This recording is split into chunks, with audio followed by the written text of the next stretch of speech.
Thank you for coming to see how the Mitches stole the holidays. It is a twist on a familiar story. We are living in a pandemic and working to keep our families, communities, and ourselves safe. This afternoon, we have heard music from the Too Much Talent Band, and we've received some stories from individuals who are impacted by social, economic, and racial injustice, and their solutions to the issue.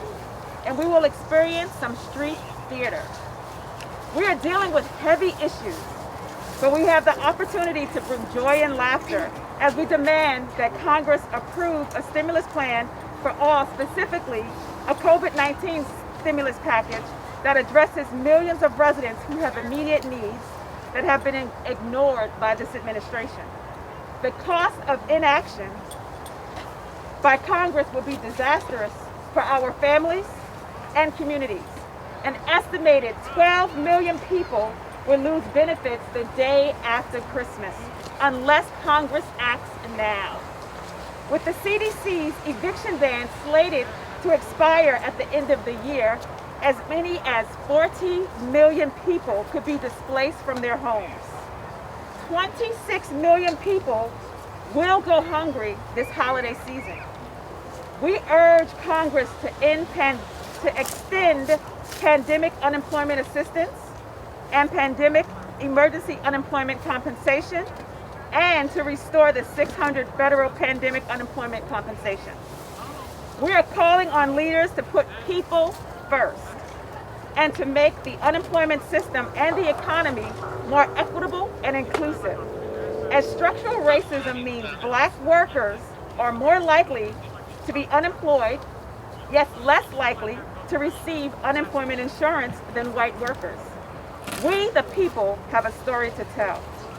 Would you like to go on a journey with us to a place called Whoville in a district not too far away? Yeah! Great. We want you to join us. Let's begin.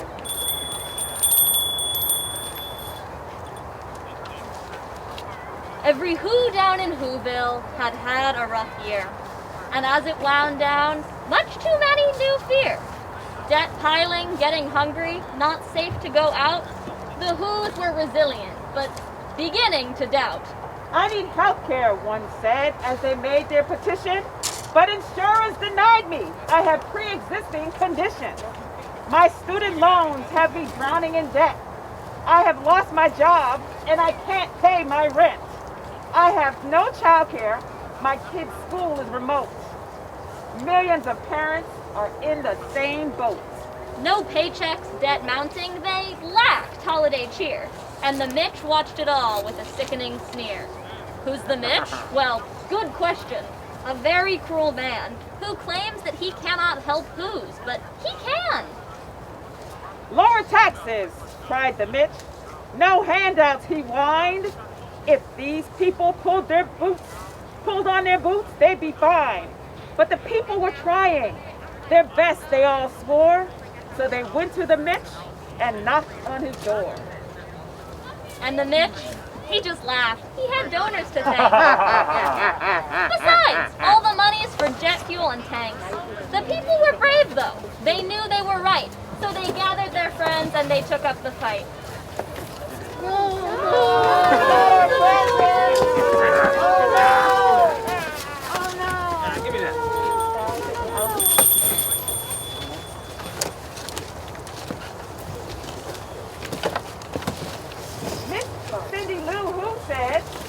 I'll go to the Mitch. Do you think he will listen, although I'm not rich? Cindy was scared, but she went anyway. Our little Who girl said, this mess ends today. She walked down the street and knocked on his door, said, I'm Cindy Lou Who, and I speak for the poor. Sir, I know that you're busy, and perhaps you don't know this, but my whole block has been served an eviction notice. The Mitch curled his mouth in a sickening smile. He patted her head and said, oh, my sweet child. You see, the economy is really quite fragile. While we'd love to help, we cannot be so agile. If we move things too quickly, you'll stop wanting to work. We don't mean to come off as such heartless jerks. Sir, we've been waiting for months while food lines grow long. Mr. Mitch, just one question. Whose side are you on? I work for the big donor. I don't see what you're missing. Guess I briefly forgot who's behind Mr. Kipling. And on that note, thought sweet Cindy Lou Who, I know precisely what we must do. We'll go to the streets in the midst of recession. We'll show up in spite of his voter suppression.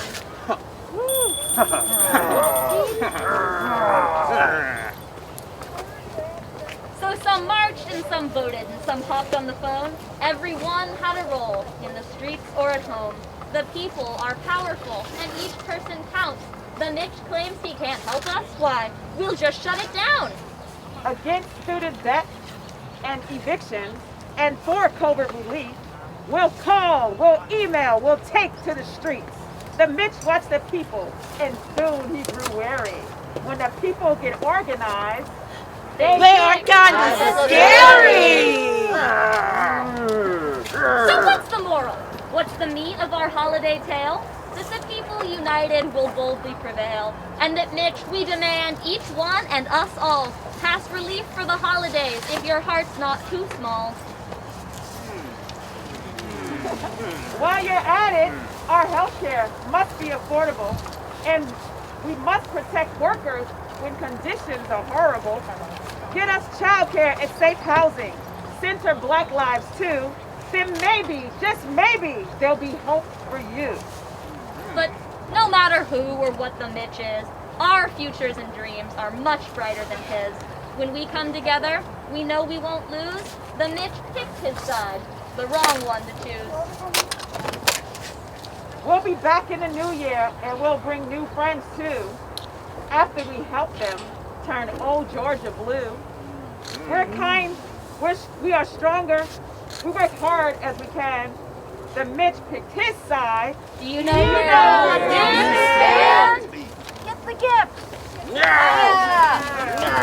We can get them right! No, they're ours! These are ours! Thank you for coming. If you're here, you're a who. And you're probably wondering what just one who can do.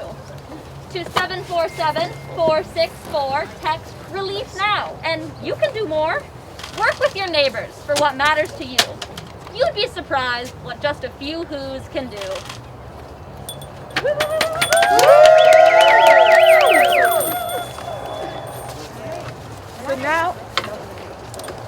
Now we're going to hear two stories. So as I said before, a couple of the folks who were to come to speak about unemployment insurance unfortunately caught COVID-19.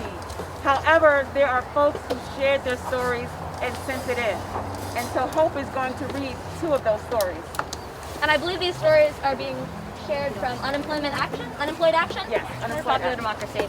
So the first story is from Tracy Jackson, who lives in Terre Haute, Indiana, which is actually where my mom's side of my own family is from. Tracy is a single mom of an 8-year-old boy. Before the pandemic, she worked at a small cafe. When she worked every day of the week, she could earn $700 to $1,000 a week. Currently, she gets $90 per week in unemployment benefits and has been getting that since July, when the $600 ended. Even that small amount is about to end. Tracy says Christmas will not be the same this year. She doesn't know how she's going to explain to a child who still believes in Santa, who is going to wake up on Christmas morning with no presents under a tree. Senator Braun and Senator Young don't seem to understand what Tracy and her family are going through. She says, we need relief now. The second story is from Mary Prophet, who lives in Lexington, Kentucky. Mary is 64 years old, and she worked at a restaurant before the pandemic. Jobs are not plentiful, and Mary says she struggles to get by. The stress of being unemployed is not something she has ever experienced. It is the least dignified way to live that Mary could imagine. The entire system, Mary says, is rife with problems and backlogs for help. Nobody wants to live this way. Mary's 12-year-old son is having mental health issues and has been hospitalized twice just since September. Meanwhile, Mary's own mental health is deteriorating. No matter how many times she calls Mitch McConnell's office or meets with his staff, he continues his power play and ignores our needs. The fact that our government has done nothing to contain the virus or assist Americans to survive during this crisis is incomprehensible. Mary says that her senator is responsible for so much suffering. So thank you to those people who chose to share their stories. Yes, thank you. And now we're going to hear another song. All right. Give your hand to the band. Yay!